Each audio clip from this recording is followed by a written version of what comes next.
انسان کو برباد کرنے میں اکثر انہی لوگوں کا ہاتھ ہوتا ہے جو گلے لگا کر کہتے ہیں ہمیشہ خوش رہو۔ مذاق کرنے سے انسان کی عزت چلی جاتی ہے اور لوگوں سے دشمنی پیدا ہو جاتی ہے۔ روزانہ ایک گاجر کھا لیا کریں، بدن میں نیا خون بننے لگتا ہے۔ زیتون کا تیل ہاضمے کے نظام کو بہتر بناتا ہے، نظر کو تیز کرتا ہے اور جوڑوں کے درد کے لیے بہت مفید ہے۔ اگر آپ کو سونے سے پہلے زیادہ سوچنے کی عادت ہے تو یہ ذہن کے کمزور ہونے کی نشانی ہے، لہٰذا اس سے بچیں۔ اگر ہاتھوں پر میل جم جائے تو کیلے کے چھلکے کو کچھ دیر مسل لیں، میل دور ہو جائے گی۔ پسی ہوئی کلونجی اور پسی ہوئی سونف دونوں کو پانی میں ابال کر پی لیں۔ اللہ نے چاہا تو شوگر جڑ سے ختم ہو جائے گی اور بلڈ پریشر کنٹرول میں رہے گا۔ اس کے علاوہ پیٹ کی چربی بھی ختم ہو جائے گی۔ ملٹھی کا شربت نہار منہ یعنی صبح خالی پیٹ پینے سے چند دنوں میں ہی موٹاپا غائب ہو جائے گا۔ بدن کو ہر قسم کی بیماریوں سے محفوظ رکھنے کے لیے سونے سے پہلے صرف ایک دانہ سونف کا کھا لیجئے۔ رات کو روشنی کے لیے ہمیشہ سفید بلب کا انتظام کریں کیونکہ دوسرے بلب آپ کی نظر کو کمزور کر سکتے ہیں۔ سرسوں کے تیل کو پیروں پر مساج کرنے سے دن کی ساری تھکاوٹ اتر جاتی ہے۔ زیتون کا تیل ہاتھ کی چھوٹی انگلی پر لگا کر آنکھوں کے باہر کی طرف جنٹلی مساج کریں، آنکھوں کے گرد کالے ہلکے انشاءاللہ دور ہو جائیں گے۔ سونے سے پہلے زیادہ کچھ نہیں، بس نیم گرم پانی پی لیا کریں، گردے صاف ہو جائیں گے اور جسم سے بیماریاں ختم ہونا شروع ہو جائیں گی۔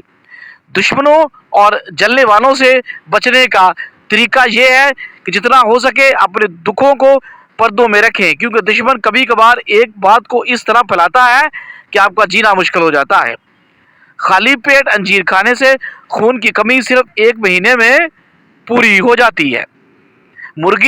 فارمی مرغی زیادہ کھانے سے بال جلدی گر جاتے ہیں اور الرجی کی بیماری آپ کو ہو سکتی ہے۔ ماتھے پر زیتون کے تیل کی مالش کرنے سے انسان کی ذہانت میں بے پناہ اضافہ ہوتا ہے۔ اولاد کے لیے جو چیز گھر میں لاؤ تو پہلے لڑکی کو دو پھر لڑکے کو دو۔ کدو کے بیج کھانے سے بال لمبے ہوتے ہیں اور مضبوط ہوتے ہیں۔ اس کے علاوہ کدو کھانے سے سکون کی نیند آتی ہے۔ کدو کے بیج بال لمبے کرتا ہے۔ ہم سفر خوبصورت نہ بھی ہو مگر قدر کرنے والا ضرور ہونا چاہیے، کیونکہ گھر پیسے اور ملازمت سے نہیں بنتا بلکہ محبت اور اتفاق سے بنتا ہے۔ کیلا انسان کی توانائی میں اضافہ کرتا ہے اور جگر کی خرابی میں فالسے کا استعمال بہت مفید ہے۔ جو بھی دوائی زبان کو کڑوی لگے تو جان لو کہ اس کے اندر صحت اور خوبصورتی کے بہت فائدے ہیں۔ چھوٹے بچوں کو چائے کا عادی ہرگز نہ بنائیں ورنہ چھوٹی عمر میں شوگر کے مرض میں مبتلا ہو جائیں گے۔ انڈے کا ابلے ہوئے پانی کو پھینکنے کی بجائے ٹھنڈا کر کے چہرے دھوئیں، چہرے کی جریاں ختم ہو جائیں گی۔ کلونجی کے 5 دانے روزانہ کھا لینے سے بدن کی فالتو چربی کم ہو جائے گی۔ کلونجی کے 5 دانے۔ زندگی میں اگر 5 چیزیں تمہارے پاس ہیں تو کبھی نقصان نہیں اٹھاؤ گے: اچھا دوست، اچھی زبان، حلال رزق، ماں کی دعا اور خوش اخلاقی۔ یہ 5 چیزیں بہت ضروری ہیں۔ کبھی بھی اپنے نصیب کی شکایت نہ کرنا، کیونکہ تم اتنے سمجھدار نہیں کہ رب کے فیصلوں کو جان سکو۔ چاول کھانے کے بعد فوراً دودھ یا پانی استعمال نہ کریں ورنہ بدترین قسم کا ہیضہ ہو سکتا ہے۔ دیسی گھی کھاؤ، دال استعمال کرو، پٹھوں کے لیے بہترین چیز ہے۔ شہد اور نمک ملا کر دانت صاف کرنے سے آپ کے دانت چمک جاتے ہیں۔ شہد اور نمک سے جن لوگوں کے سننے کی حس بہت اچھی ہوتی ہے ان کا دماغ ذہین اور تیز ہوتا ہے۔